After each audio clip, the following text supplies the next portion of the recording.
I was born in Lakeland, Florida in 1957. Never lived there though. I grew up in Inwood near Lake Blue in the same old house that my brothers and sister grew up in nearly 20 years earlier. I lived in Polk County until I left for college after graduating from Armadale High School in 1975. I lived in Orlando a couple times and then settled in Gainesville to attend the University of Florida in 1978. My wife and I stayed in Gainesville until we decided to move to the mountains of western North Carolina in 1992 with our young daughters in tow. The first 35 years of my life were spent in Florida. I was not looking forward to moving to North Carolina.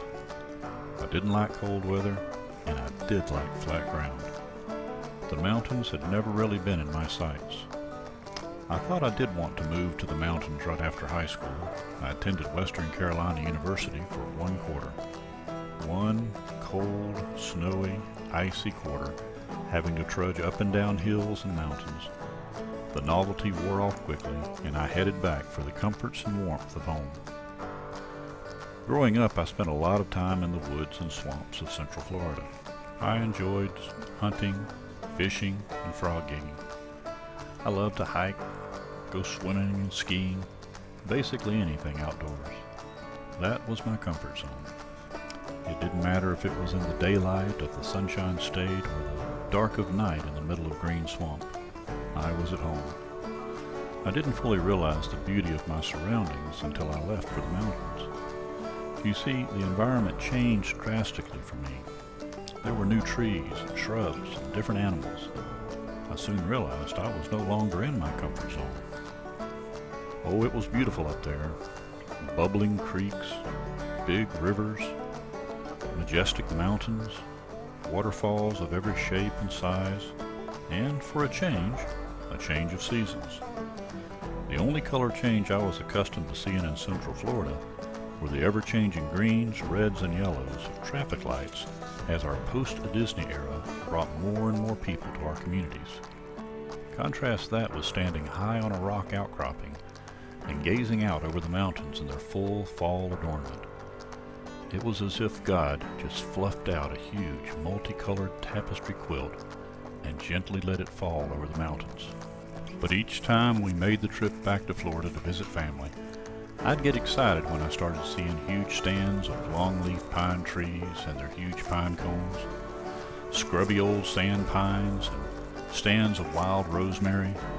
There were cabbage palms dotting the landscape, hundreds of lakes, small and large, especially as we neared our hometown of Winter Haven, famously known as the City of 100 Lakes.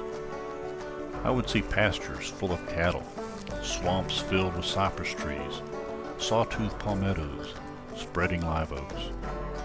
I loved seeing the trees draped in Spanish moss and, of course, citrus groves. Citrus was such a big part of our lives, and the sights and the smells of fresh citrus headed to the packing houses. The smell my mom brought home each night from standing all day in one of those hot packing houses. The smell of citrus pulp that lingered on my dad's clothing from his work at Minute Maid. And of course, that stop-you-in-your-tracks fragrance of orange trees in full bloom were deeply ingrained in my mind. These were the things of my youth. I always felt them drawing me back. I missed seeing pocket gopher mounds dotting the pastures, and gopher tortoises and their burrows which were once so plentiful. Heck, I even missed alligators and armadillos. There were a few things, though, that I didn't miss. I didn't miss mosquitoes. I didn't miss fire ants. I didn't miss deer flies. And I didn't miss no-see-ums, whether they were real or perceived. And I didn't miss sand spurs or gnats. Recently, my family and I took a vacation and spent some time back in the mountains of North Carolina. It's funny, we lived there for 12 years, and now when I go back, I find myself reminiscing over many of those things that I grew to love about the mountains. My in-laws' place is fairly remote and remarkably quiet. As I was taking a walk in the cool of the morning, I heard the distinctive cooing of 2 mourning doves. My mind immediately went back to my childhood home. Back in the early 60s, even our little neighborhood in Inwood was pretty darn quiet in the mornings. I remember hearing that same sound as a child and thinking that it was an owl. I learned what they were before too long, but my point is that I've lived in more congested areas for so long, with all the sounds and busyness of life, it's easy to miss something as calming and soulful as a dove's call. Sitting on the front porch as the sun made its final drop over the mountains, you could see the first few flickers of lightning bugs in the summer evening. In short order, it seemed the sky became filled with flashes of light. Since we were sitting up in the mountains and staring down across the open field, the numbers were impossible to count. I remembered seeing lightning bugs growing up back home, but never to this magnitude. Like the cooing of the dove, there is something calming about the silent light show God provides on a nightly basis.